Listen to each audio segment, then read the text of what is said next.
Un any més, la ciutat de Manresa ha tornat a acollir el Festival Internacional de Música Manrosiònica. Dissabte a la nit, el Parc de la Seu i la plaça de la Reforma van ser escenari d'un dels festivals de música electrònica més importants del món. Manrosiònica és un festival que el seu objectiu és únic i exclusivament acostar la música electrònica a tots els públics amb un espai emblemàtic. I l'espai emblemàtic que hem escollit és tot l'entorn de la Seu, tant al parc com a davant a la part de davant de la Basílica, la catedral, on a la nit s'encén el mapping que tothom coneix. De dia és un espai maco, es fa un sol increïble i estem molt contents d'estar aquí. Les novetats d'aquest any, a part de les visuals a nivell de pantalles LED que tenim, també cal destacar que l'escenari de baix, l'escenari Thunder Beach, l'hem destinat només a noies.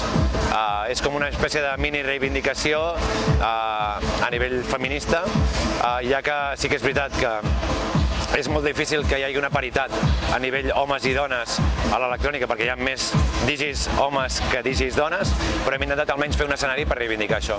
En ple centre històric de Manresa, la 8a edició del Manrosiònica va oferir una proposta musical innovadora, atrevida i avantguardista.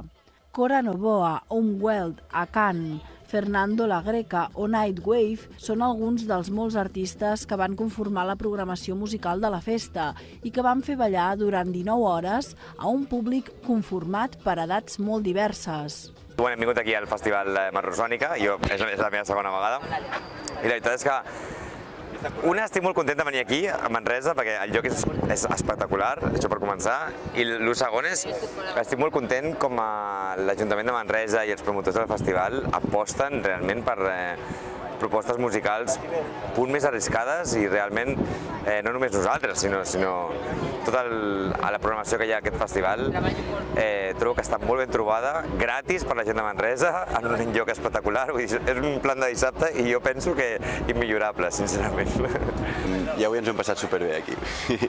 Un ambient molt fresc, aquí amb el césped, molts nens jugant. És la primera vegada que vinc al festival, no he vingut mai. Però la veritat és que l'espai és increïble.